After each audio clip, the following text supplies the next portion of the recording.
Bien, bonjour à tous. Je vous souhaite donc la bienvenue à la troisième et dernière masterclass de cette série. Je suis heureux de vous rencontrer à cette session dédiée, cette fois-ci à Photoshop, que j'affectionne particulièrement. J'espère que cette session vous aidera à parfaire vos connaissances et sera pour vous une belle expérience d'apprentissage. Pour celles et ceux qui ne me connaissent pas, permettez-moi de me présenter. Mon nom est donc Renato. Je suis account manager depuis 5 ans dans la merveilleuse équipe de Printdeal. J'aimerais également souhaiter la bienvenue à notre formateur, donc Michael Belens, expert certifié Adobe Talent Academy. Il est prêt à nous parler avec enthousiasme donc des nouveautés des conseils d'Adobe Photoshop. Pour le bon déroulement de ces sessions Zoom, je vous donnerai quelques points d'attention. Voilà. Si tout va bien, tout le monde devrait être en sourdine dans un moment.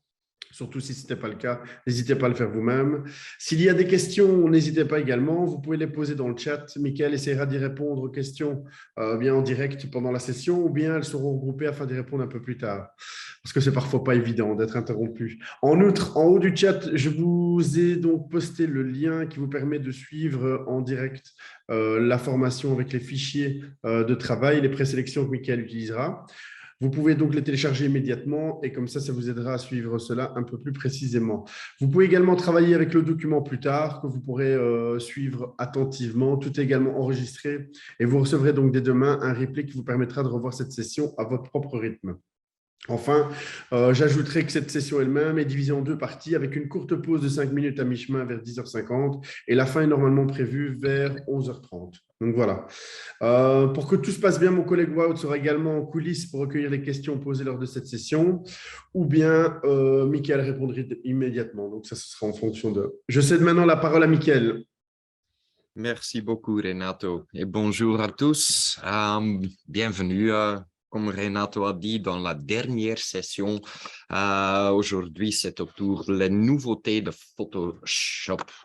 Je vais activer mon share screen et te montrer mon écran. Voilà, j'espère que tout le monde voit mon écran maintenant. Je regarde le chat. S'il y a des questions, vous pouvez les poser tout à l'heure ou tout de suite. Et on va commencer tout de suite avec la première nouveauté, le Object Selection Tool. Je vais ouvrir Photoshop. Déjà démarré. OK. J'ai beaucoup de topics pour la session aujourd'hui. On va parler autour du Object Selection Tool, la nouvelle fonction Sky Replacement, les Neural Filters. Ils ne sont pas tout nouveaux, mais il y a quelques nouveaux filtres qui sont disponibles aujourd'hui. Quelques nouveautés autour des vecteurs et travailler avec des vecteurs en Photoshop.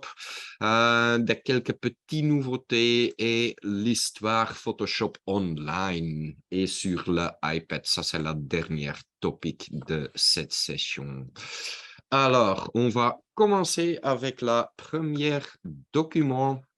Je vais ouvrir le document Fruit Overload ou Fruit Overload. Et il va normalement lui ouvrir en Photoshop directement. Ouais, ok. Un petit mouche ici qui m'ennuie. Qu'est-ce que c'est que ça? Ok, pas de problème.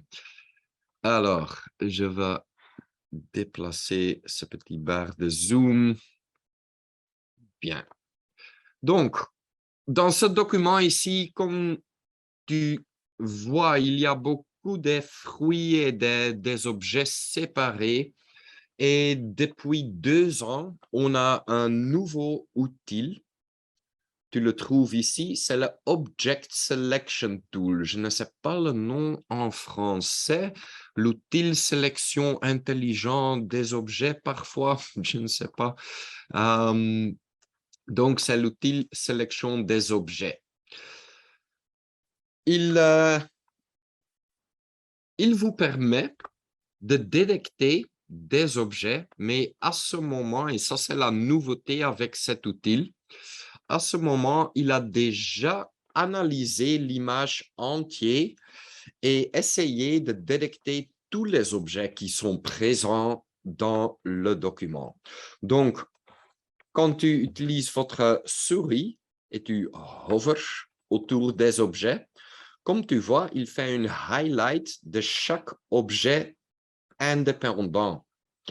Et c'est vraiment facile de sélectionner l'orange, par exemple, simplement cliquer sur cet objet. Et si tu veux sélectionner la pomme ou la pomme aussi, tu appuies sur majuscule ou shift et cliquer sur un autre objet dans la photo. Et comme ça, c'est possible de sélectionner plusieurs objets ensemble, comme ça, hop, et de sélectionner les tous. Ça va créer un petit masque, te montrer, et c'est vraiment facile et rapide. Donc, c'est une photo idéale, je sais. C'est pas toujours apply, delete. Je vais faire un delete du masque. C'est pas toujours si facile avec l'outil, mais il fait une détection intelligente. Où est-ce qu'on trouve cette option? Parce que chaque fois que tu ouvres une photo en Photoshop aujourd'hui et tu cliques sur ce petit outil ici, il fait la analyse automatiquement. Donc, c'est une option qui est activée ici en haut dans le Control Panel. Il s'appelle le Object Finder. Et je sais, j'ai pas installé la version française. Je vais voir interface, langue. Désolé, je vais faire ça dans le break. Donc, je peux continuer en anglais. J'ai un nouvel ordinateur et j'ai pas déjà installé la version francophone de Photoshop, mais je vais fixer ça dans la pause en 5 minutes. OK, donc, ça s'appelle le Object Finder ici en haut et c'est possible de déactiver cette option parce que chaque fois que tu ouvres une photo et activer l'outil Object Selection, il va faire l'analyse automatiquement et ça prend un peu de temps et un peu de ressources de votre ordinateur, bien sûr. C'est toujours c'est toujours possible de faire une nouvelle analyse de document par cliquer sur la petite flèche ici. Le troisième ou deuxième bouton ici, c'est pour montrer tous les objets qu'il a trouvés dans le document. Donc, comme tu vois, quand j'activais ce petit bouton, il me montre qu'il a trouvé l'orange, la pomme et les autres fruits, mais pas le framboise ici. Et comment ça s'appelle en français? Je ne sais pas, de blauwebis. Des myrtilles, je pense. Je pense que c'est des myrtilles. Myrtille, c'est ça. Je mange ça souvent, mais je ne sais pas le nom français. Donc, les myrtilles, oui, c'est ça, c'est ça. Et il n'a pas trouvé les petits fruits ici. Donc, mais pas de problème, c'est toujours possible de cliquer et draguer autour d'un objet. Et comme tu vois, il a déjà trouvé le myrtille. Je vais faire un nouveau sélection ici. Hop, et maintenant, il a trouvé le myrtille sans aucun problème. Aucun problème. Donc, il y a aussi quelques autres options ici pour le Object Finder. Quand tu cliquais sur la petite gear icon, il y a un auto refresh et c'est possible de changer la couleur du highlight. Par exemple, si vous avez beaucoup de couleurs bleues dans votre image, c'est pas facile de voir le highlight et c'est toujours possible de changer la couleur vers fuchsia, par exemple. Et comme ça, il te montre un peu plus clair tous les objets qu'il a trouvés. OK. Est-ce qu'il y a des questions déjà autour de cette nouvelle option, il y a le Object Finder? Je ne sais pas. Non. OK, pas de problème. Je vais fermer cet objet ici parce que j'ai aussi un autre document qui est parfois un peu plus intéressant. C'est le tubepack.jpg. Lui ouvrir en Photoshop. Donc, on va voir dans ce document qu'est-ce qu'il fait avec le Object Finder. Et au début, il a trouvé rien dans ce document. Donc, c'est pas possible pour Photoshop de détecter les objets dans ce photo. OK, pas de souci. On va essayer les autres options de Object Selection Tool. Et je vais expliquer toutes les manières de travailler avec l'Object Tool parce que j'aime cet outil vraiment bien. Donc, par exemple, dans ce photo, on a les couleurs. Qu'est-ce que c'est que ça? Comment on s'appelle ce couleur? C'est les copper, non? Je ne sais pas en français, copper. Comment on appelle ça? Donc, pas de souci. Je vais faire une sélection de cette part du photo. Et comme tu vois, il a vraiment bien fait une sélection de seulement cet objet. Donc, j'ai simplement cliqué et dragué dans la photo. Hop, comme ça. Ah, maintenant, il trouve les objets. Mais je vais lui déactiver ou déactiver la highlight parce que ça m'ennuie un peu. C'est la même chose. OK. Quand je déactive le Object Finder, il ne va pas faire le highlight et comme ça, c'est plus clair pour moi. Donc, avec l'option majuscule, le bouton majuscule, c'est possible de sélecter toutes les parts du photo ensemble. Mais comme tu vois, il a fait des petites erreurs ici dans la sélection. Ici, c'est la même chose. Petite erreur ici et ici, la même chose. Donc, c'est toujours possible de le corriger avec des autres outils ou avec cet outil de sélection. Et je vais cliquer et draguer avec Option maintenant autour de cette part ici. Il a déjà fait la correction. C'est pas toujours vraiment précis. Normalement, pour une photo comme cet exemple ici, je vais utiliser l'outil plume pour faire mes sélections parce que cuivre, c'est ça. Merci, JCH. Ça, c'est la matériel cuivre, ouais. Donc, avec l'option, le bouton Option, c'est possible de cliquer, draguer autour des petites erreurs ici et il va essayer de corriger. Donc, ça, c'est une option de sélection intelligente. Mais il y a encore une option ici en autre qui est vraiment intéressante et c'est la mode de sélection. Donc, maintenant, il dit rectangle. Et c'est possible de changer ça vers l'outil lasso. Et avec l'option lasso activée, je vais appuyer sur Option encore une fois. Je peux faire une sélection lasso autour de ça et il va essayer de corriger la sélection. La même ici. Hop. Avec majuscule maintenant. Et c'est déjà corrigé. Ah, j'ai désélecté tous. Problème. Et encore une fois ici, avec Option. Hop, et il corrigeait. Donc, c'est une méthode vraiment rapide. Ça marche vraiment bien avec des grandes images.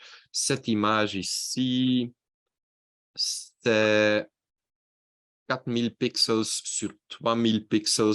C'est pas assez grand. J'ai souvent des images qui sont assez grandes que ça, mais ça marche bien sûr vraiment bien avec des grandes images, pas avec des low resolution photos, mais vraiment bien avec cet exemple ici. Et comme ça, j'ai créé une sélection vraiment rapide de tous les parts en cuivre et maintenant, je peux choisir par exemple un adjustment layer. Je vais utiliser le hue saturation Et avec cette option, c'est possible de recolorer, par exemple, tous les parts du tube pack dans une autre couleur ou matière, si je veux. Alors, essayez cet outil si tu veux. Le Object Selection Tool, je lui aime vraiment bien. Et c'est une méthode de faire des sélections vraiment rapides. Est-ce qu'il y a des questions à ce moment autour de l'outil que j'ai montré? Et je regarde le chat. Rien, personne pose des questions. On est en petit comité, donc c'est vraiment bien de répondre à toutes vos questions. Il n'y a pas de questions stupides. OK, pas de souci. Si tout est clair, essayez le utile. OK, je vais fermer ce document maintenant. Et je ne vais pas lui enregistrer. Et on commence avec la prochaine fonction. Et ça, c'est la fonction Sky Replacement. Est-ce qu'il y a des personnes qui ont déjà découvert cette nouvelle option Sky Replacement? Et la taille de Photoshop.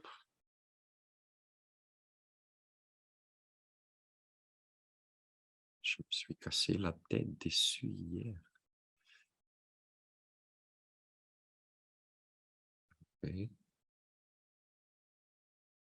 Avec cette nouvelle option? Non. Ok, super. Donc, je vais ouvrir ce photo Sky Replacement Target.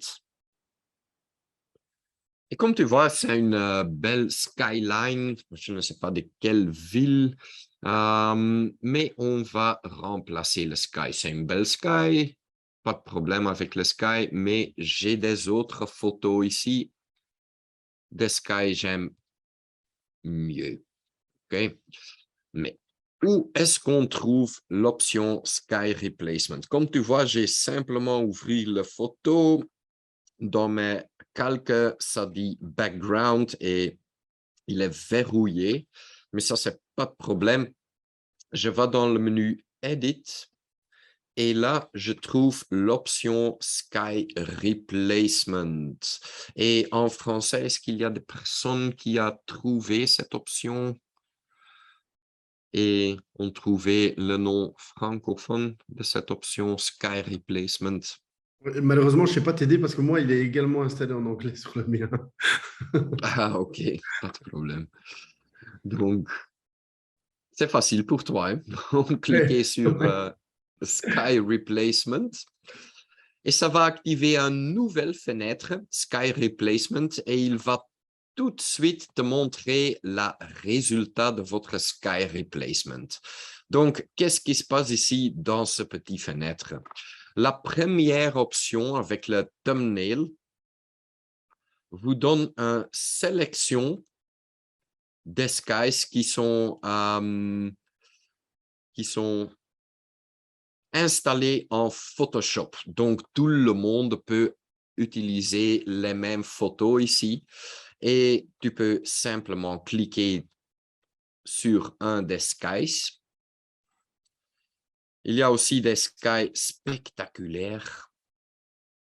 J'aime bien ces photos ici. Hop. Et comme ça, il va remplir le sky avec la nouvelle photo. C'est toujours possible de changer la position du photo ici. Simplement, prenez la photo et tu le déplaces comme tu veux. C'est quand même impressionnant. Hein. Ouais, il fait... On va voir dans les calques, il va faire plusieurs de calques à la fin quand tu cliques sur OK ou ou appuyer sur Entrée, il va créer beaucoup de calques avec votre image, mais aussi des ajustements du couleur et des choses comme ça. Donc, ça, ce sont les paramètres ici, le Shift Edge, Fade Edge et le Sky Adjustment avec le Brightness. C'est toujours possible de les changer ici, changer la température de l'image pour ajuster ou régler la couleur avec la couleur du photo originalement. Il va aussi changer la couleur du photo original ici pour faire une accordance entre le sky, le photo du sky ou du ciel et la photo originale aussi. Donc, comme tu vois ici, il y a les foreground, ajustement foreground, et ça, c'est votre photo original. C'est possible de changer le lightning et le changement apparaît seulement dans les edges du photo où il y a un peu de blending avec le sky, le photo du sky. Ok, c'est aussi les colors, les ajustements couleurs ici pour changer la couleur et comme ça, c'est encore un peu plus mieux, je pense que. Okay. Je vais diminuer ici. OK, ça me semble bien. Donc, comme j'ai dit, tout le monde peut utiliser les photos ici.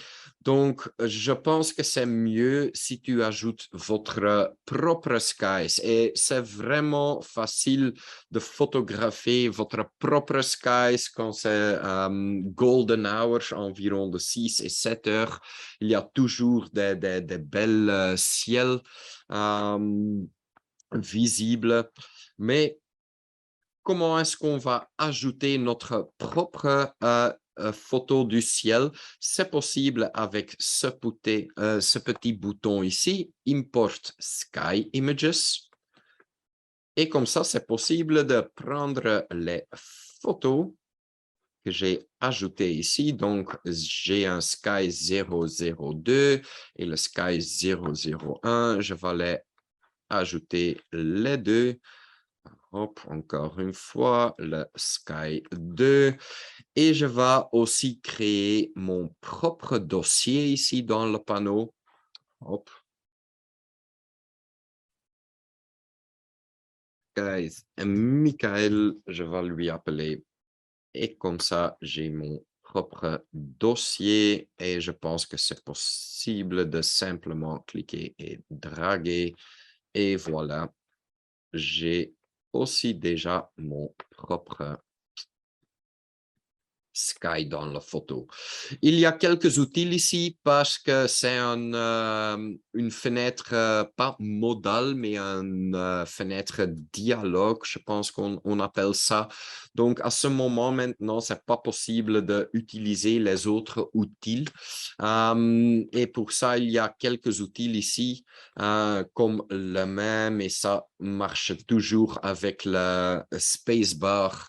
Il y a un outil Zoom, mais ce n'est pas nécessaire de cliquer sur cet outil, c'est toujours disponible avec le spacebar et la commande sur Mac ou le contrôle au PC. Mais l'outil ici, le Move Tool, vous permet de changer votre photo. Le scale, on se trouve ici. Hop, et comme ça, c'est trop petit. Donc, quand vous êtes content de votre addition de votre ciel, c'est possible de finaliser cette opération ici. Et il y a quelques options ici dans le output.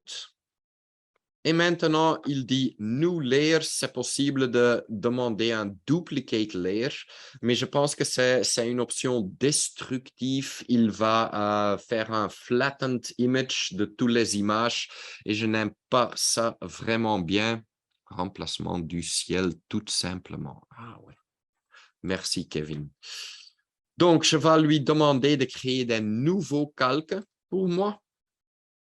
J'ai cliqué sur OK et ça vous donne plusieurs de calques maintenant. Comme tu vois, il y a un calque pour le sky ou le ciel avec un masque. Il y a le Edge Lighting Group avec plusieurs des adjustment layers. Et il y a aussi un Foreground Lightning avec une image en gris qui est activée en Multiply Mode, déjà une opacité. Donc, c'est une option vraiment forte pour vous, pour remplacer le ciel. J'ai déjà utilisé aussi, je vais chercher pour un petit photo différent. Donne-moi une minute dans Adobe Stock parce que je pense que c'est parfois de temps en temps possible. Je vais c'est un autre document. Je vais essayer avec cette image, par exemple. Il n'y a pas un ciel dans cette photo, mais il y a un background, comme tu vois. Et je vais essayer l'option Sky Replacement sur cette photo ici. Et qu'est-ce qu'il va faire? Il n'a pas détecté le ciel. Il y a des exemples où il a détecté le background. Je vais essayer cette photo, mais je pense qu'il trouve vraiment pour un sky. Et maintenant, il a fait ça, mais c'est pas bien. OK. Donc, de temps en temps, ça marche avec une autre background, mais dans les photos que j'ai trouvées ici, ça ne marche pas. Donc, bien, l'option remplacement du ciel. Merci, Kevin. Une nouvelle option vraiment intelligente. OK. C'est vraiment intéressant pour des architectes ou des personnes qui font des photos pour des architectes. Si un ami qui est architecte et il remplace tous les ciels dans toutes les photos qu'il a prenées. Parce qu'en Belgique, c'est pas souvent des belles ciels. Michael, maintenant, je vais me poser la question à chaque fois que je verrai une photo de paysage et si Photoshop a été utilisé pour remplacer le ciel. OK. Parce que c'est tellement bien fait qu'on a l'impression que l'image a été prise, quoi. Ça devient de plus en plus précis, quoi. C'est beau, vraiment. OK, merci. C'est pas moi qui a Oui, oui, dessiné cette option, mais oui, c'est une option vraiment forte, hein. Donc, et facile à utiliser. OK, bien. S'il n'y a pas de questions, on va continuer avec la prochaine option. Je vais fermer cette option, cette image ici. OK. Et on va jouer avec les neural filters, filtres neurales, je pense que. Est-ce qu'il y a des personnes qui ont déjà trouvé les nouvelles neural filters en Photoshop? Jouer avec les nouvelles filtres neurales. Je regarde le chat. Pas. OK, non, OK. Je vais vous montrer avec une image de moi-même que j'ai pas ajoutée dans le dossier parce que j'aime pas que tout le monde joue avec mon visage, mais c'est un exemple rigole. Donc, je vais chercher dans mes propres photos. OK. Comme tu vois ici, c'est un autre exemple. S'il y a des personnes qui utilisent Lightroom, Lightroom CC, j'aime bien. Lightroom CC, c'est complètement intégré avec Photoshop. Dans le home screen de Photoshop, comme tu vois ici, c'est le home screen. À la côté gauche, droite. À la côté droite, tu trouves Lightroom Photos et là, tu trouves votre collection de Lightroom. Donc, je vais cliquer sur un de mes photos et je vais lui importer en Photoshop. Il fait un download maintenant. C'est une image RAW, donc ça va prendre une minute. Et voilà, il me montre le Camera Raw Interface, mais tout est comme je veux ici. Je pense que c'est pas... Ah ouais. OK, je vais... Pourquoi est-ce qu'il ne m'a pas permis d'ouvrir ce photo? Qu'est-ce qui se passe?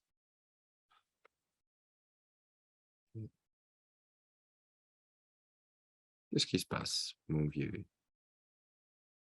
Est-ce qu'il y a une fenêtre qui est ouvrir? Non, qui est ouvrir. Et...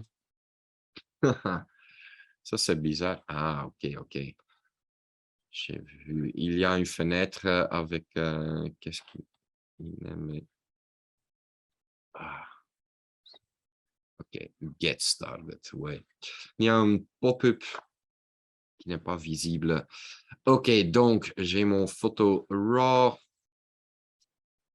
Le truc que je vais faire maintenant, c'est toujours un hasard pour moi.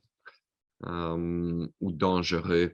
OK, j'ai une photo de moi-même et je vais dans le menu filtre ici en haut. Et là, on trouve l'option Neural Filters. OK. Ça vous montre une nouvelle fenêtre. Donc, les Neural Filters, pour les personnes qui n'ont pas découvert cette option, ce n'est pas complètement nouveau. Il existe déjà, je pense, que 2 ou 3 ans maintenant. Mais il y a des filtres vraiment intéressants. Donc, au début, ils ne sont pas disponibles. Tu peux faire un download, comme tu vois. Et je vais faire un download du filtre Skin Smoothing. C'est un filtre qui est déjà définitif à ce moment ici. Il y a aussi des filtres qui sont en bêta maintenant. Donc, et je vais faire un download du Smart Portrait, le Landscape, Depth Blur, c'est un nouveau filtre aussi. OK, le Super Zoom, pourquoi pas Style Transfer Colorize. Et je vais commencer avec le Skin Smoothing Filter. Donc, quand j'ai activé ce filtre ici, comme tu vois, il a tout de suite faire un skin smoothing. Donc, normalement, ça vous prend beaucoup de temps avec les outils pour faire des retouches. Mais comme tu vois, c'est un peu comme un pêche. Mon pot est un peu comme un pêche, mais c'est pas la seule option qu'il fait maintenant. Donc, il a égalisé la couleur et le pot maintenant avec les porien. Je ne sais pas en français, mais c'est un effet impressionnant quand même. Hein. Donc, c'est possible de diminuer l'effet, le blurring, parce que je n'aime pas cet effet d'avoir un pot comme un pêche, le fruit, hein, un pêche. Donc, ça va diminuer le blur et le smoothness un peu. Et comme ça, c'est un peu plus réalistique. OK? Et je vais faire un avant et après. Et comme tu vois, l'effet préféré de Madonna, oui, de Cher. Et c'est vraiment bien pour faire des photos pour des covers ou des choses comme ça. Mais quand même, c'est vraiment facile et rapide. Hein? Donc, et l'effet, c'est pas mal, je pense. Hein? On sait, comme des personnes qui travaillent avec Photoshop, j'ai toujours comment on s'appelle ça? L'éterne. L'éterne. Je suis L'éterne. cerne. Ah Ouais. ouais.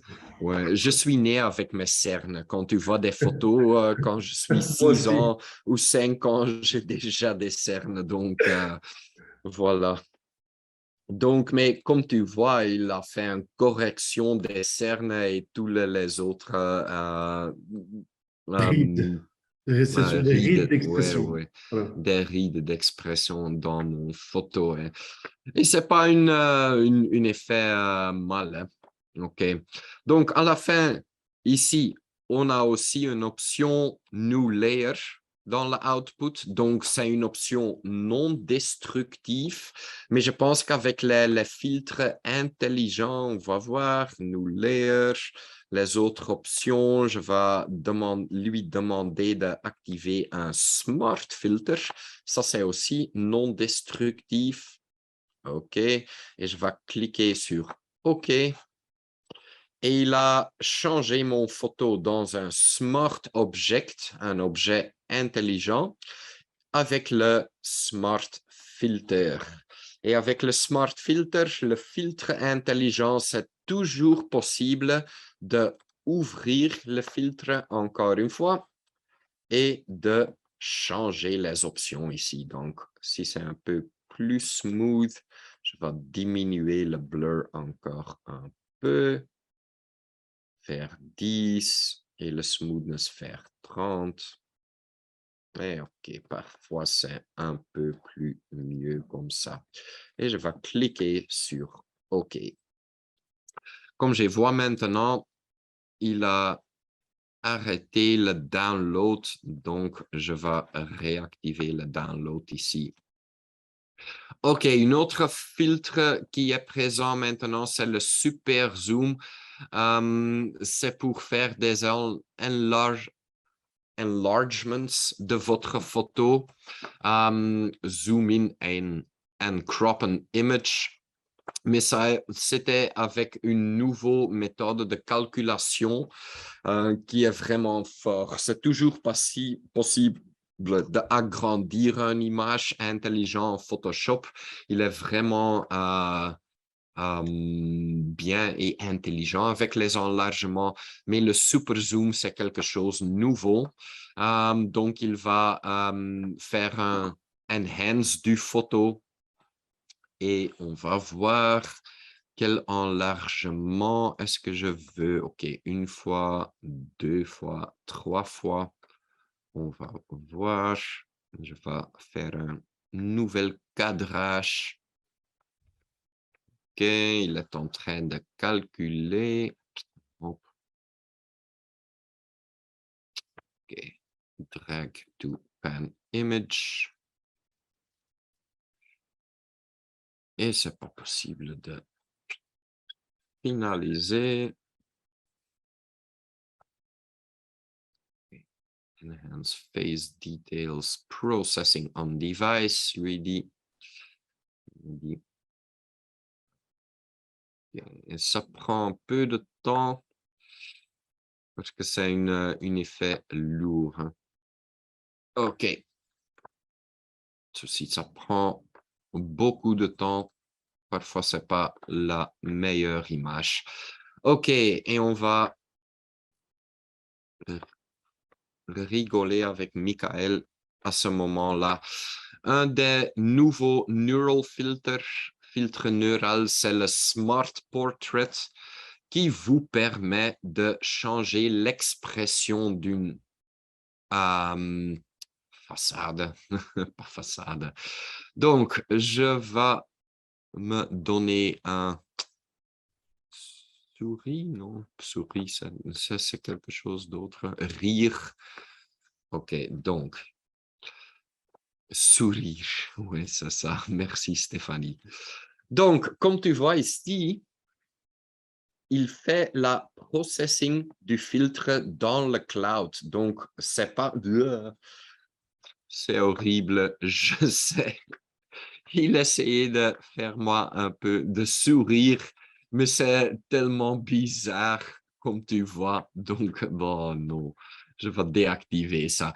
Il y a des autres options ici, comme le Facial Age. Je veux être un peu plus vieille, par exemple. Je ne sais pas la combinaison. Wow. Il va changer ma couleur de mes cheveux, par exemple. Je vais changer ça. Hair thickness, un peu plus de cheveux. Qu'est-ce que ça fait? OK.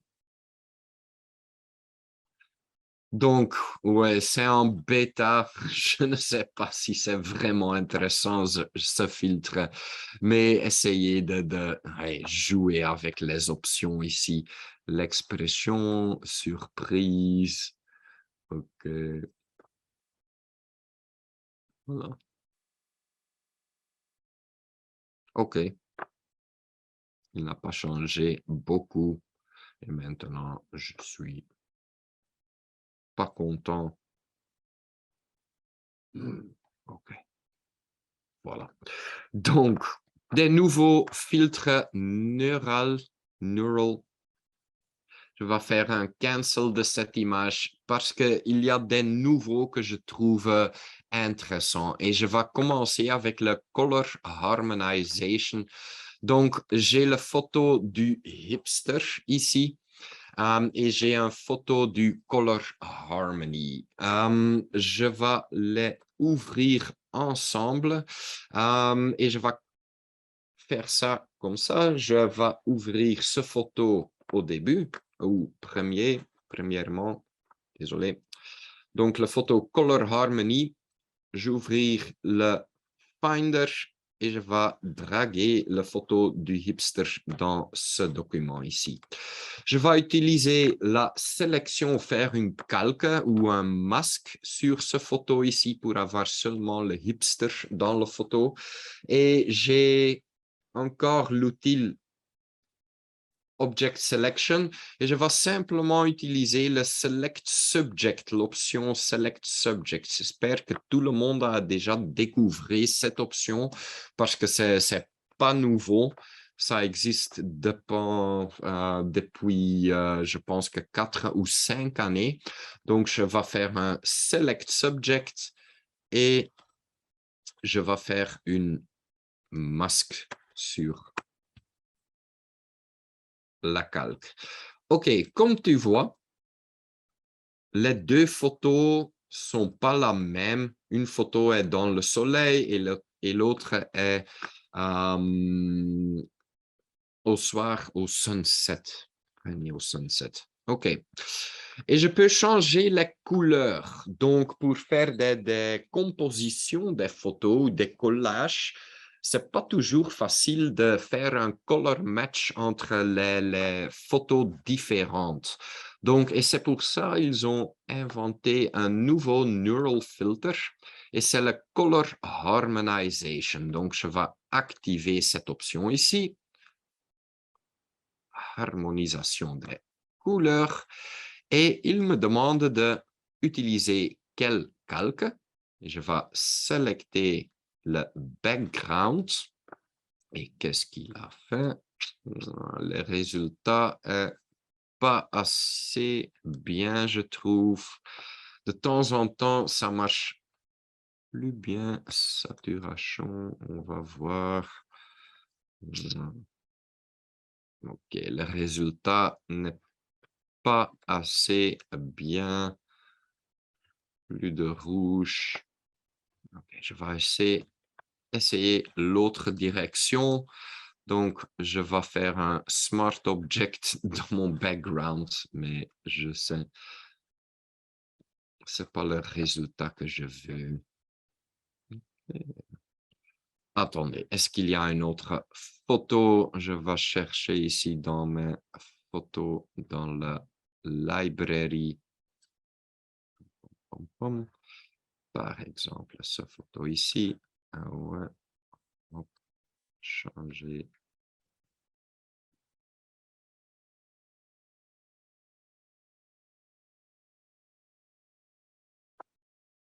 Et je vais essayer avec cette photo ici. Donc, Neural Filter. OK. Color Harmonization. Et maintenant avec le London Tower Bridge. OK. Il a changé quelque chose, mais si c'est bien, je vous laisse faire la analyse finale. Donc, comme tu vois, Color Harmonization, j'espère qu'il a amélioré ce filtre encore un peu. C'était en bêta et c'est toujours possible de voter sur cette fonction si vous êtes satisfait avec le résultat. Si vous dites non, il va encore faire un peu de travail autour de ce filtre ici. Donc, à la fin, je vais cliquer sur OK. Il a à faire cette filtre destructive maintenant. OK, une autre filtre impressionnant, c'est le Landscape Mixer. Et j'ai ajouté une photo avec un landscape. OK, comme tu vois, c'est cette image ici. C'est dans l'Amérique, je pense que. Et je vais activer les Neural Filters. Et je vais faire un download du Landscape Mixer. J'ai oublié de faire le download avant ma session. Et avec le nouvel ordinateur, ils ne sont pas présents sur la nouvelle machine. Okay, donc, mais ça va assez vite. Okay. Donc, le Landscape Mixer. Comme tu vois, c'est possible de changer la tonalité ou, je vais te montrer, il y a une image ici d'un sunset.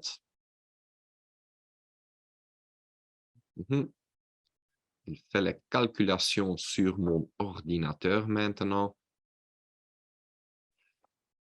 Et il a changé l'image dans un sunset image. Et je pense que le résultat ici est impressionnant, non? Ça ne marche pas toujours avec toutes les images, bien sûr. Ça, c'est une image idéale, je pense que. Donc, OK. Une autre landscape, c'est dans l'hiver. Et encore une fois, je pense qu'il a changé ça vraiment bien. Il a du neige ici sur la terre et il a changé la couleur des montagnes. Donc, c'est vraiment impressionnant. Il y a plusieurs des landscapes que tu veux utiliser et aussi, c'est aussi possible d'ajouter votre propre image quand tu ajoutes un calque avec votre propre image. Il y a les saisons ici aussi. Le printemps, l'été, automne,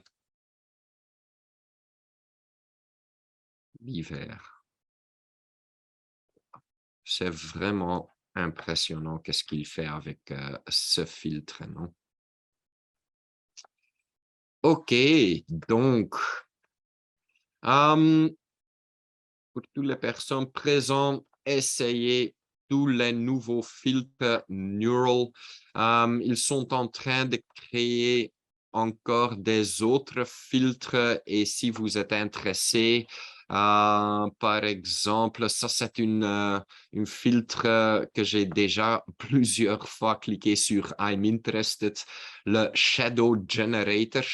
C'est une nouvelle filtre qui vous permet de changer les ombres, la direction des ombres dans une photo, comme tu vois dans l'exemple ici. Donc, je pense que si ça marche bien, c'est vraiment intéressant. Et des long exposure filtres. Une autre filtre que je vous laisse... Attendez, je vais faire un cancel. Où est-il? Dans cette image ici. Ouais. OK, je vais sur ce photo et déactiver le background.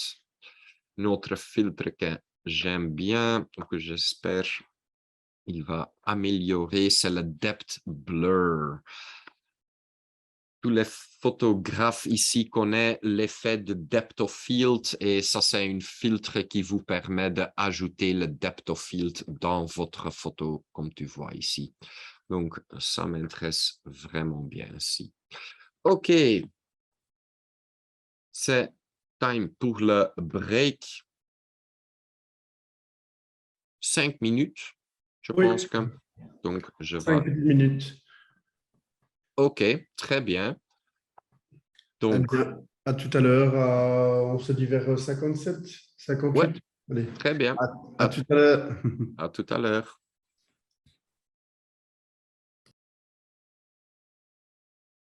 Eh bien, nous voici de retour, Mickaël. Ouais. J'ai pas réussi d'installer la version française parce que ça prend plus de 5 minutes. Ah, zut. Donc, j'espère que c'est pas de problème pour les participants. Non. OK. J'ai vu. Stéphanie dit non. OK. C'est toujours, ouais, je pense que c'est toujours plus mieux de travailler dans la version anglaise parce que sur le web, tu trouves Tout plus en et plus d'articles en anglais qu'en français ou néerlandais. OK, donc je vais... On a vite fait le tour, hein. C'est des mots-clés. Et une fois qu'on a les mots-clés, c'est parti, quoi. Donc, Ouais, c'est ça. OK, je vais faire le screen share. On y va. Alors, bien. Bon, idem. En anglais, c'est OK. Merci, Caroline. Alors, on va voir les options, les nouvelles options ou méthodes ou possibilités de travailler avec des objets vectorisés en Photoshop. Je ne sais pas s'il y a beaucoup de personnes qui travaillent avec des objets vectorisés ou des vecteurs euh, en Photoshop. Et je regarde le chat.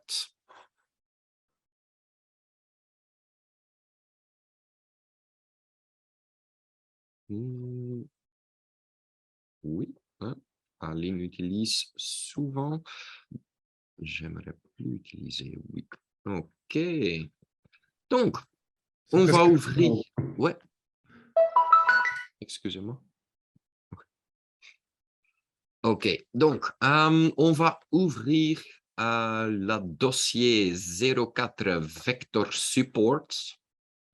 Comment vectoriser des éléments? Ah, OK. Ça, c'est une autre histoire, je pense que. Donc, alors, on va commencer. Je vais ouvrir en Photoshop le Target Image qui est dans le dossier 04. OK. Et je vais aussi ouvrir le logo Printil, mais en Illustrator. OK. Je n'ai pas déjà démarré Illustrator. Problème, normalement, ça va vraiment vite. OK. Voilà. Bon, c'est une messe dans Illustrator. Je vais déplacer le chat pour une seconde. OK, on y va comme ça.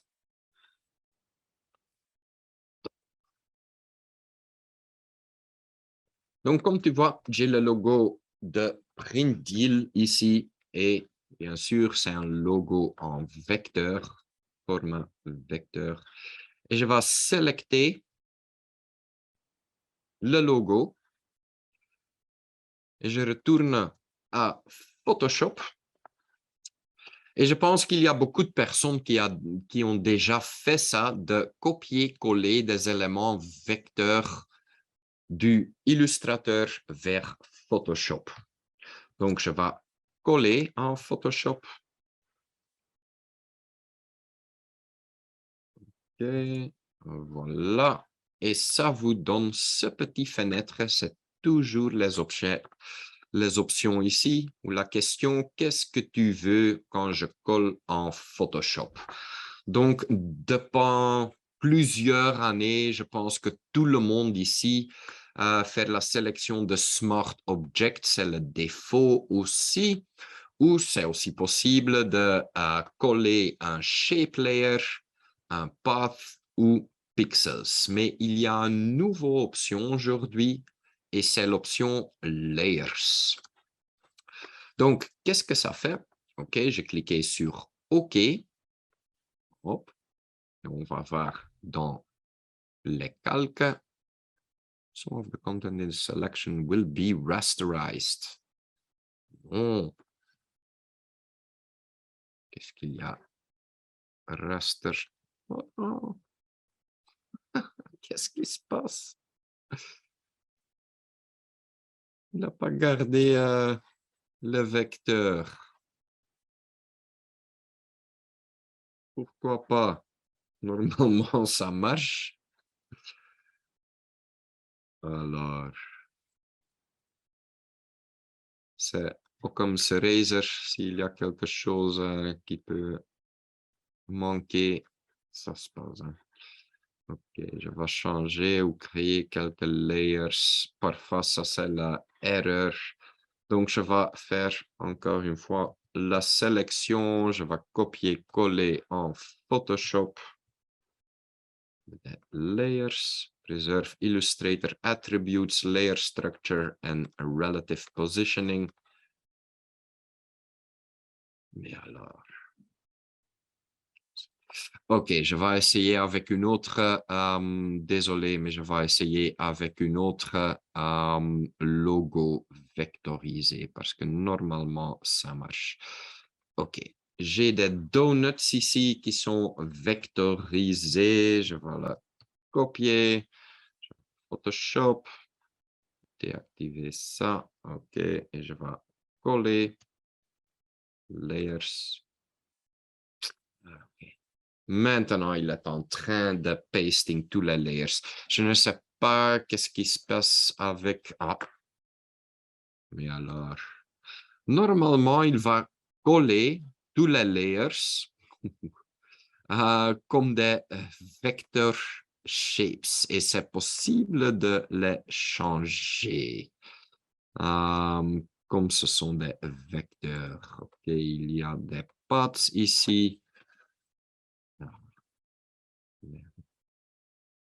Excusez-moi. Pardon my French. Donc, ça ne marche pas avec le logo apparemment de Print Deal. Donc, je vais te montrer quelques autres options autour de travailler avec des vecteurs aussi ou des objets vectorisés pour toutes les personnes qui ne travaillent souvent avec des vecteurs en Photoshop. Donc, dans la barre d'outils, ici, on trouve les outils vecteurs et on a les mêmes outils qu'on trouve en Illustrator, le rectangle, ellipse tool, triangle tool, polygon tool et les autres. Je vais simplement utiliser le rectangle tool à ce moment maintenant. Donc, quand on clique sur cet outil, le Rectangle Tool, c'est important de faire le bon choix ici en haut. C'est possible de changer les options ici entre Pixel, Spot et Shape. Et Shape, c'est une option qui est présente pendant plusieurs années maintenant. Mais quand tu utilises l'option Shape, c'est possible de changer le fil, le stroke et toutes les autres options comme en Illustrator. Donc, quand j'ai un outil ou un objet comme ça, le rectangle, on a aussi des options pour changer les coins, par exemple, comme en Illustrator. Mais ici, en autre, c'est possible de changer le fil, le stroke, comme ça, la taille ou la taille du stroke, l'épaisseur du stroke. Et aussi des différents fils comme des gradients ou des... C'est pas pattern, mais c'est une... j'ai oublié. Pattern, un motif, oui, avec des motifs. Donc, c'est toujours intéressant de travailler avec des shapes en Photoshop parce que, bien sûr, c'est toujours possible de changer ou transformer les objets sans perdre la résolution ou la qualité des éléments que vous avez dessinés. Donc, ce n'est pas vraiment clair pour tout le monde ou normal de travailler avec des shapes. Je vais essayer encore une fois de copier-coller quelque chose d'Illustrator parce qu'il y a une autre option qui est intéressante aussi. Je vais copier le logo de Print Deal. Je retourne à Photoshop et je vais coller. Et maintenant, je ne vais pas utiliser l'option Layers, mais l'option Shape Layer. OK. Et comme tu vois, il a collé le logo. Je vais changer la taille maintenant. Et comme tu vois maintenant, c'était aussi un shape layer ici en Photoshop. Et ça me permet de changer la couleur directement en Photoshop. Donc, pour changer la couleur, comme tu vois ici en haut, je n'ai pas les options présentes. Les options du fill et stroke ne sont pas présentes dans le Properties panel. Ça m'ennuie un peu. Mais quand tu changes l'outil dans l'outil à flèche noire, ça montre les options fill, par exemple, et ça vous permet de changer la couleur. Et les autres options des vecteurs. C'est possible de la déplacer, des choses comme ça. Donc, c'est un peu plus facile ou flexible de travailler avec des vecteurs comme ça en Photoshop. OK, super. Je vais supprimer le layer ici. J'ai une question, Michael. Oui, Et du coup, l'idée, c'est de savoir, quand on sauvegarde, forcément, il faut garder le fichier PSD pour pouvoir conserver toutes les informations. Dès ouais. qu'on va le passer en PDF, est-ce qu'on va pouvoir justement conserver toutes les informations d'édition aussi? Non, Ouais, ok. ça reste pas vectorisé, je pense que dans le PDF. Ouais. C'est la même quand tu places un PSD en InDesign et tu fais un PDF, il ne garde pas les Les informations. vecteurs Ok. non plus, hein. Et par exemple, quand tu ajoutes du texte en Photoshop, c'est tout en pixels quand tu places le PSD en InDesign, par exemple. Mais je peux faire un petit test pour être sûr, mais je pense qu'il ne va pas garder les vecteurs. C'est facile à essayer, hein. Je vais chercher le print deal. Alors, je vais faire ça. File, place linked. OK. Dans le dossier ici, vector support. Je vais placer le document AI et bounding box, c'est bien. Donc, maintenant, j'ai un Smart Object et c'est vectorisé. Je vais aussi faire le copier-coller pour être sûr que j'ai un objet directement vectorisé en Photoshop. OK, agrandir un peu. Je vais faire un export, file, export. Je ne fais pas souvent des PDF directement de Photoshop, hein, moi. Je place les Photoshop toujours en InDesign. OK, save on your computer. Photoshop, Photoshop PDF. OK, et je vais mettre ça sur mon desktop. OK, same chose. OK. Et je vais prendre le PDF X1A. Non, c'est flattened. Je vais prendre le PDF X4. Est-ce que c'est une option qui est, Renato, qui est supportée chez Printdeal, le PDF X4A? Non, on prend le X1. Le X1, ouais, ouais. Ouais. C'est C'est ça, ouais, pas ouais, c'est ça. beaucoup des emprunteurs aujourd'hui, mais Ouais. le X4A X4 donne du support pour les calques et des choses comme ça, hein. OK, montre-moi le PDF après. Non. c'est pas possible. Save PDF. OK, il l'a fait. Et je vais ouvrir le PDF en Illustrator. Normalement, ça me donne... OK. Ah ouais. Avec le X4A, c'est vectorisé, Ah, pas mais pas le le, Smart Object. ouais, pas le Smart. Ouais, juste le Tu link. vois? Ouais, OK. le link est en pixels maintenant, mais ça, c'est déjà vectorisé. OK, ça, c'est intéressant, ça, je pense. Ouais. OK, Merci, Mickaël. OK, pas de problème. Donc, est-ce qu'il y a des autres questions autour de travailler avec des vecteurs en Photoshop? C'est désolé que je ne peux pas montrer le copier-coller. Normalement, il vous donne des shape layers dans toutes les couleurs différentes, mais je ne sais pas pourquoi, mais ça ne marche pas à ce moment maintenant. J'ai déjà fait ça, mais OK, aucun problème. Non, OK. Un autre truc que je peux vous montrer, c'est travailler avec des objets intelligents. Je pense que tout le monde travaille souvent avec des objets intelligents. Je vais te montrer quelques trucs. Donc, je vais supprimer les calques ici.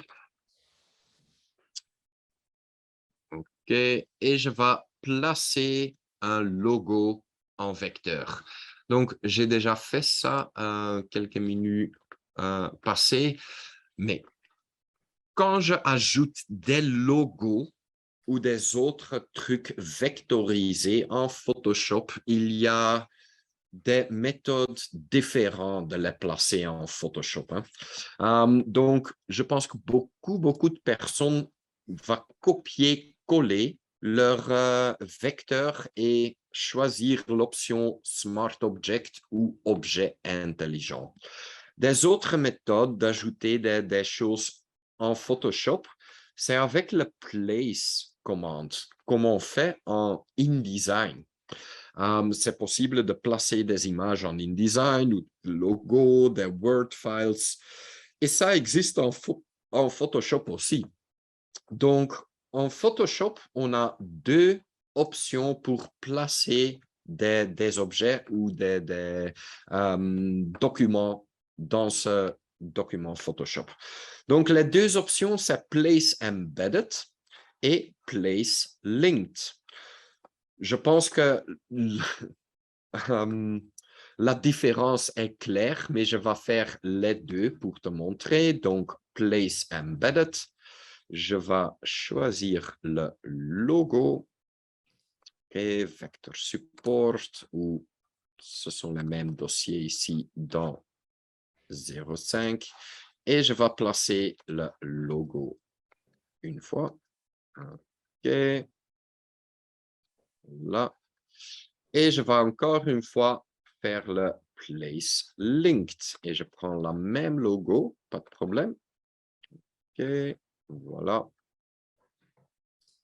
Donc, qu'est-ce qui se passe ici? Quand je vais dans les calques, comme tu vois, il y a deux objets intelligents maintenant. Donc, la première ici, c'est le Smart Object qui est embedded dans le document et la deuxième est liée avec le fichier, le document Illustrator. Quand j'ouvre le document en Illustrator, et c'est possible de le simplement, je vais en faire don't save, c'est simplement possible de l'ouvrir dans le Finder, bien sûr, et faites sûr que vous ouvrez l'objet correct.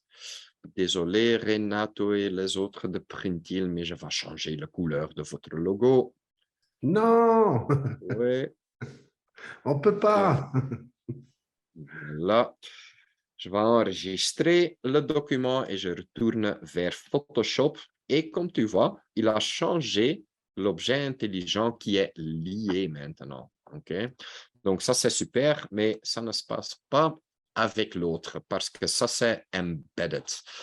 Avec les objets intelligents, c'est toujours plus facile de les ouvrir ici par cliquer 2 fois sur ce petit icône ici ou sur le thumbnail.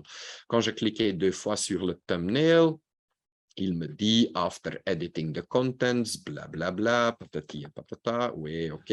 Il va ouvrir ça en Illustrator parce que c'est un logo vectorisé, bien sûr.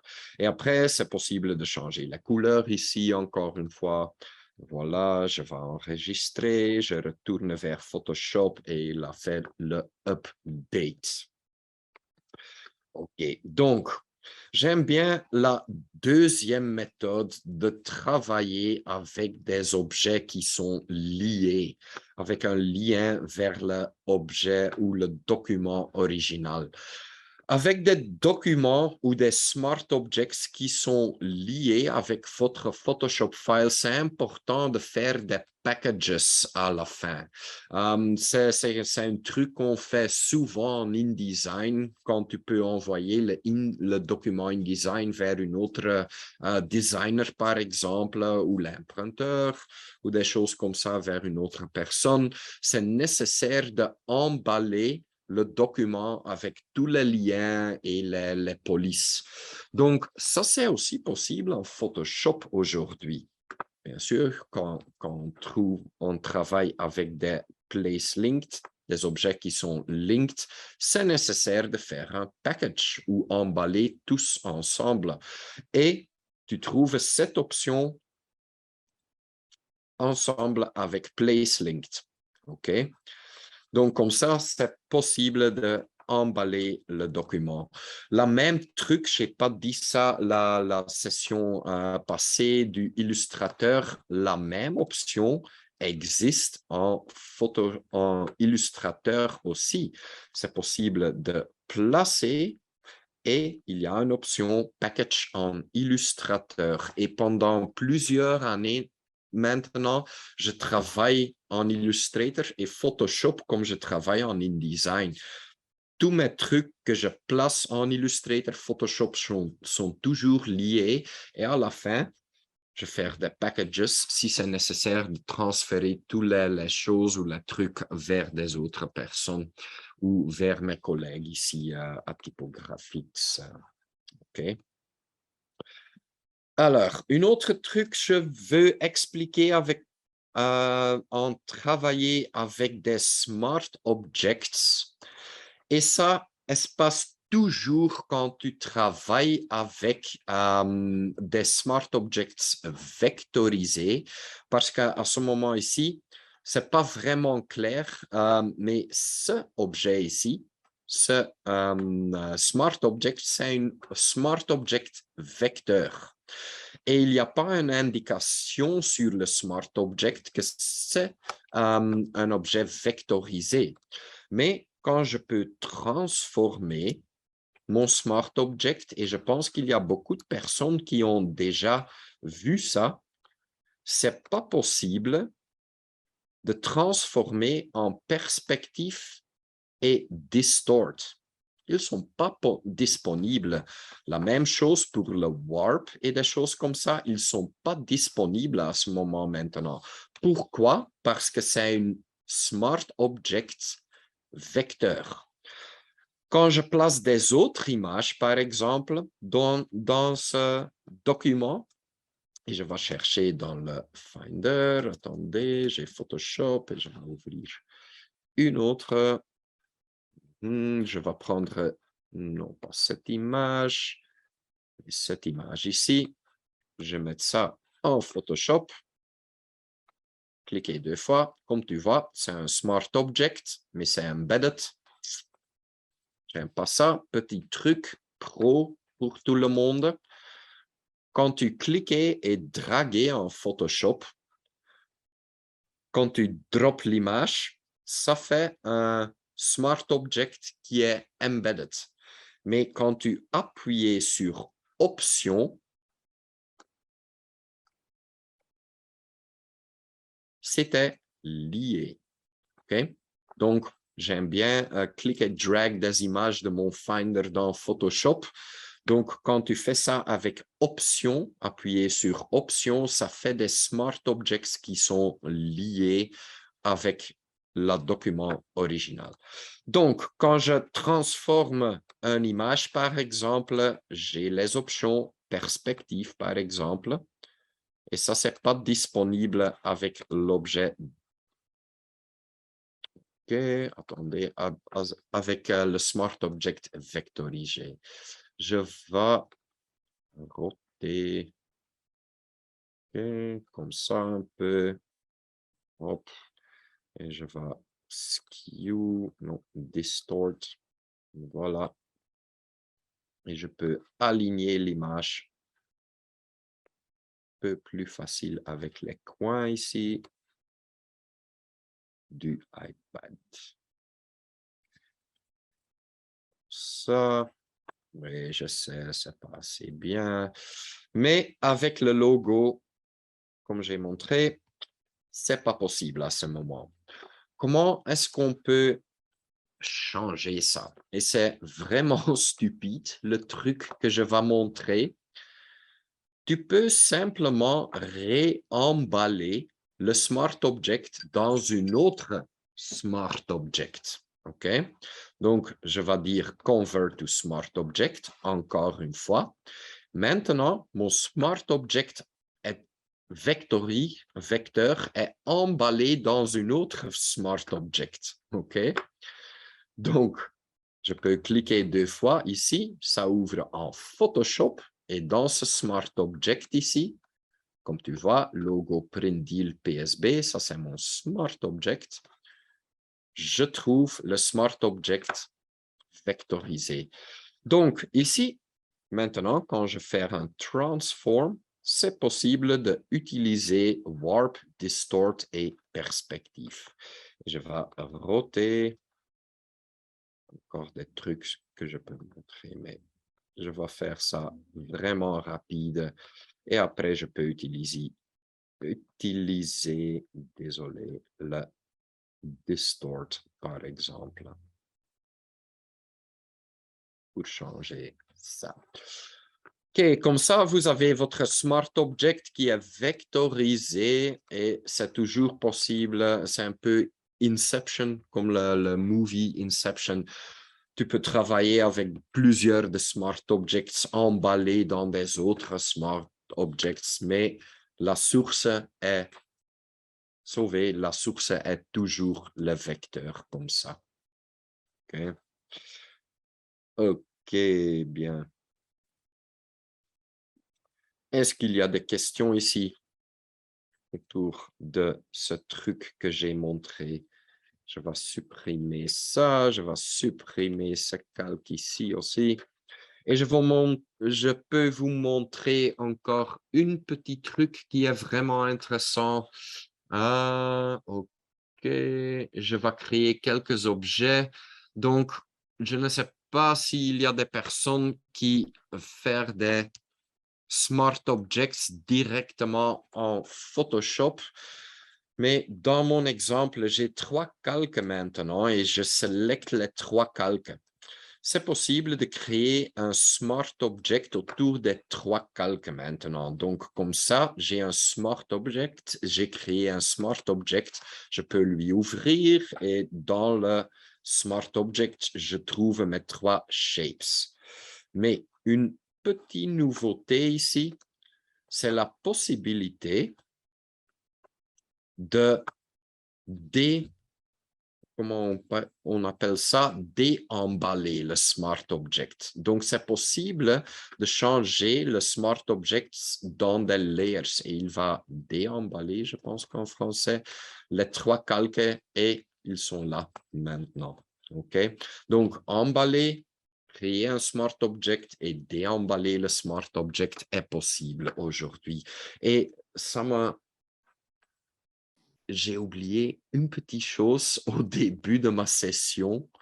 Donc, je vais finir le sujet du Smart Objects, mais j'ai oublié une petite chose qui est vraiment cool en Photoshop aujourd'hui. Je vais réouvrir le Fruit Overload. OK, fruit overload. Et il y a un petit truc que j'ai trouvé qui est vraiment impressionnant. Donc, au début de mon session, on a vu le Object Finder et il a trouvé plusieurs des objets ensemble. OK, il est en train de faire l'analyse. OK, il a trouvé beaucoup des objets. OK, check this out.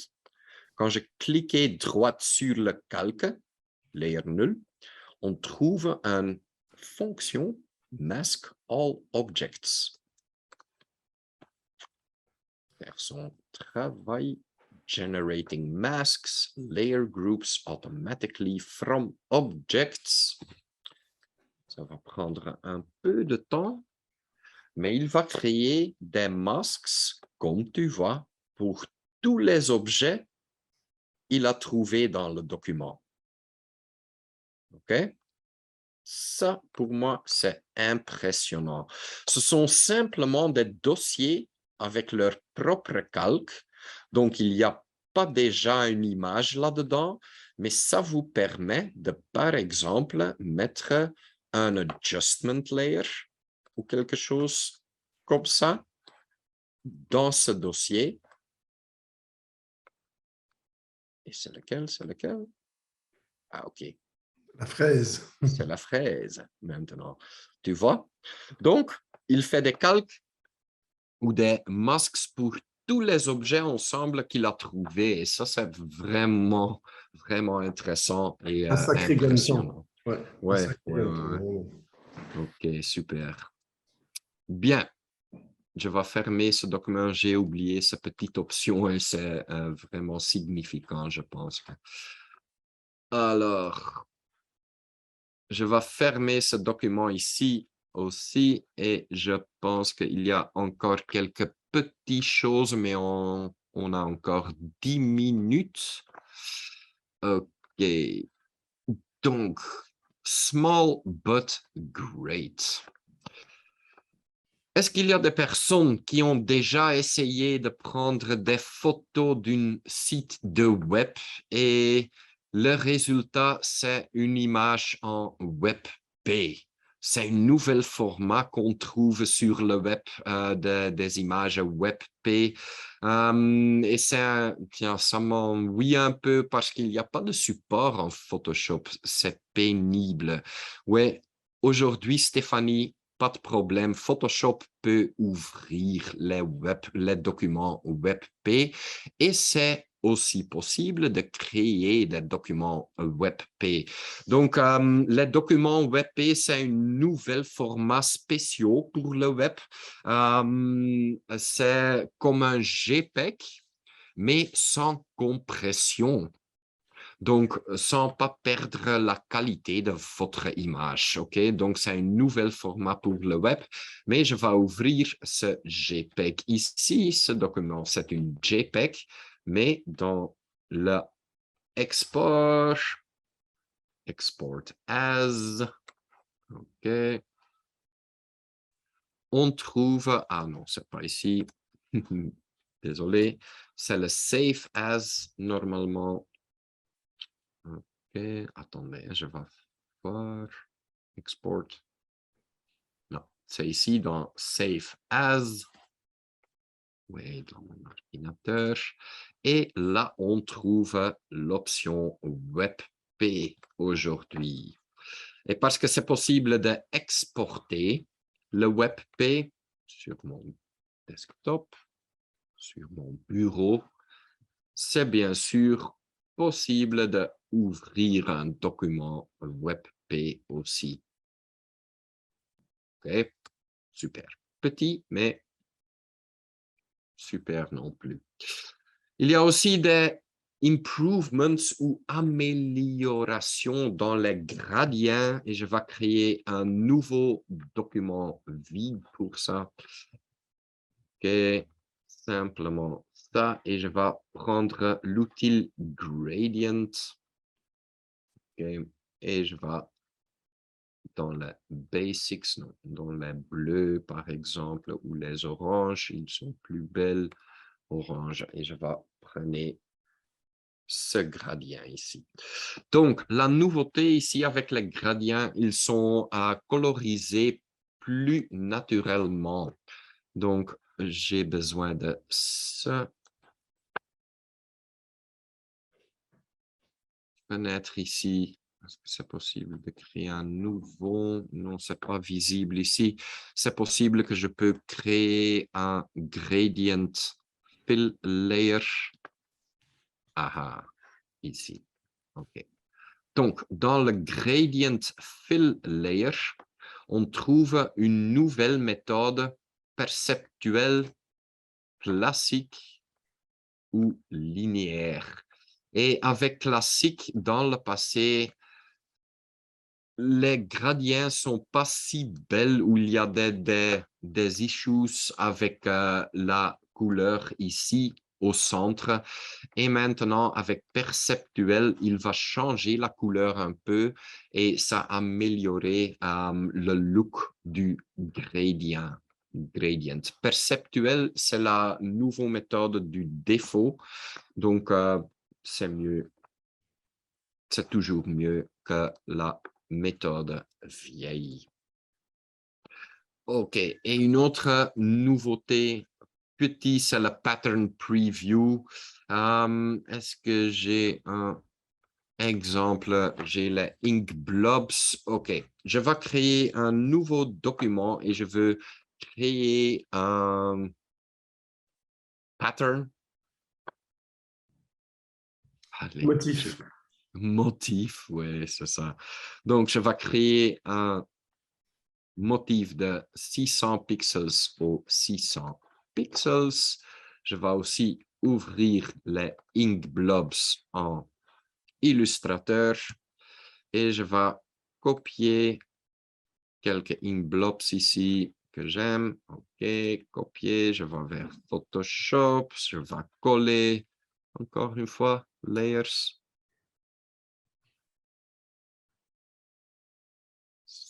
Toujours de pourquoi, je ne sais pas. OK. Parfois, c'est plus complexe, mais pas de problème. Je vais copier un, coller comme shape layer, OK. Copier une deuxième et coller comme shape layer. Comme ça, c'est possible pour moi de changer la couleur directement ici en Photoshop. Je vais sélectionner l'autre, changer la couleur ici. OK, j'ai les deux. OK, pour dessiner des motifs, c'est pas toujours facile en Photoshop. C'est plus facile en Illustrator. Mais il y a un nouveau mode ici dans View qui s'appelle Preview ou Prévu Motif, Pattern Preview. OK? Et il vous montre un motif infini. Ça ressemble Illustrateur un peu. Et comme ça, c'est possible de travailler avec votre motif et simplement dessiner votre motif. Et c'est possible de faire tous dans cette méthode ou dans ce mode. OK? C'est simplement un preview. Donc, à la fin, c'est nécessaire de créer le motif. Ça, c'est un autre truc pour créer un motif, bien sûr. Quand tu veux créer un motif en Photoshop, c'est nécessaire de faire une sélection. Tu vas dans Edit et tu dis Define Pattern. Et comme ça, tu crées un motif en Photoshop que tu peux utiliser. Donc, le petit truc nouveau ici, c'est le View Option Pattern Preview. Okay. Super. Alors, est-ce que j'ai encore 2 minutes? Je pense que... Oui, oui, 3... Ouais? oui, oui. OK. Bien sûr. OK. La dernière chose nouveau mais je sais du expérience dans mes classes ici. Je vais te montrer le workflow entre iPad, le web et Photoshop sur le desktop. Ça, c'est une nouveauté aujourd'hui. Je ne sais pas s'il y a beaucoup de personnes qui ont un iPad Pro. Moi, j'ai un iPad Pro ici avec moi.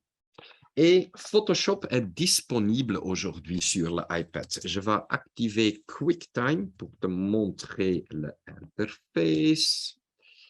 Un petit truc que j'utilise. File, New Movie Recording. Ouais. Et je vais prendre caméra iPad.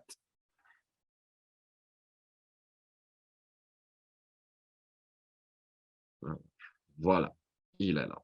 Ça, c'est mon iPad. Et comme tu vois ici, au fond, on trouve Photoshop. Donc, aujourd'hui, on a Photoshop sur l'iPad. Je vais créer un nouveau document, le Web Large. OK, 72 ppi, c'est bien, ça va plus vite. Est-ce que c'est possible de changer le nom? OK. On va appeler ça Print Deal. Donc, c'est une expérience tout nouveau. L'interface est plus simple que l'interface du desktop, bien sûr, et les possibilités sont limitées. Pour moi, c'est un peu... je me frustré, ennuyant, parce que je connais beaucoup de trucs en Photoshop sur le desktop qui me manquent dans la version sur l'iPad. Mais non plus, c'est intéressant d'explorer les nouvelles applications sur l'iPad. Donc ici, quand je peux créer un visual, par exemple, je vais utiliser mes libraries et j'ai la library de Print Deal. Je vais placer cet objet là-dedans. Je vais encore placer le Print Deal Brand Logo. OK. Je vais changer la taille avec mon pen plus petit et je la place ici. OK. Il y a aussi beaucoup de trucs pour par exemple, couper le background des images et des choses comme ça. Beaucoup de trucs qui sont en train d'être ajoutés à Photoshop sur l'iPad. Donc, je vais cliquer Done. Je lui donner le nom Print Deal, c'est bien. OK, je vais faire mon fenêtre, le home screen. OK, il est là. Donc, quand je retourne vers Photoshop et je vais... OK. Je vais delete le document vieil. Comme tu vois, j'ai beaucoup de documents ici dans le cloud. Et je vais fermer QuickTime maintenant. OK. Quand je retourne ici en Photoshop, dans Files, Your Files, je trouve déjà le même document que j'ai créé ou commencé sur mon iPad. Et c'est simplement possible d'ouvrir ça. Donc, un truc que je n'aime bien aujourd'hui, que c'est tous les objets qui viennent de mon library, ces libraries sont rasterisés maintenant. Donc, ils sont en train d'ajouter ça, avoir des liens avec le CC Library, mais non plus, c'est possible de créer des choses, des trucs sur votre iPad et les ouvrir sur le desktop. Quand tu crées des nouveaux documents en Photoshop, et vous avez déjà avoir cette question, je pense que je vais essayer ici. OK, nous CC, je vais ajouter simplement une photo ici dans le document. Quand tu enregistres votre document en Photoshop aujourd'hui, il va te lui montrer un petit truc marketing d'enregistrer votre document dans le Creative Cloud ou sur votre ordinateur. Quand tu enregistrez votre document dans le Creative Cloud, Save to Creative Cloud, Visual, OK, c'est bien, Visual Save. il est directement disponible sur mon iPad aussi, comme ça. Donc, QuickTime Player, File, Movie Recording. Je vais déactiver ça. OK, iPad, voilà.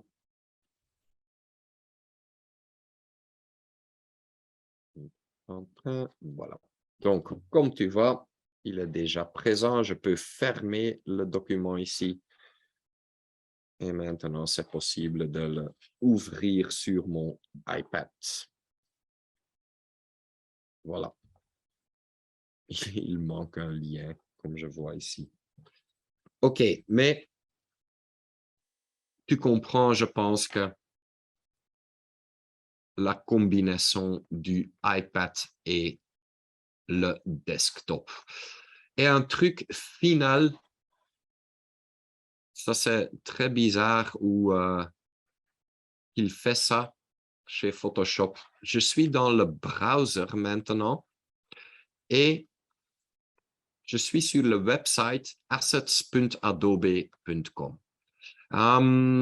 C'est possible de voir votre documents qui sont enregistrés dans le cloud, votre documents qui sont enregistrés dans Synced Files ou Published et des choses comme ça, ou de voir votre libraries, par exemple. Ils sont tous disponibles sur le website de adobe.com quand tu fais votre login avec votre Adobe ID. Donc, j'ai le document Print Deal PSDC ici. Quand je clique sur ce document, il va ouvrir Photoshop dans le browser. Et c'est nouveau, c'est le bêta aujourd'hui. Donc, il y a une nouvelle version du Photoshop disponible dans le browser. Application Cloud. Ouais. Pas mal. Ouais. Donc, c'est la même que la version sur l'iPad, avec des options limitées. Hein, ce n'est pas la même que le desktop, la version desktop du Photoshop. C'est moins fort, mais c'est dans le browser. Et comme ça, c'est possible aussi de faire un share ou une collaboration avec des autres personnes. Cette option est disponible sur le desktop aussi, mais ça marche seulement avec des documents dans le cloud. Donc, et comme ça, c'est possible de travailler. Vous avez votre calque ici. Tu peux l'échanger ou des autres personnes peuvent travailler avec votre document Photoshop dans le browser. OK. Ça, c'est mon dernière option ou truc nouveau en Photoshop. Et je vais arrêter mon screen share. OK. Eh bien, donc voilà, nous voici donc arrivés à la fin de notre troisième masterclass d'Adobe. Je ne sais pas si des personnes ont des questions, peut-être, éventuellement.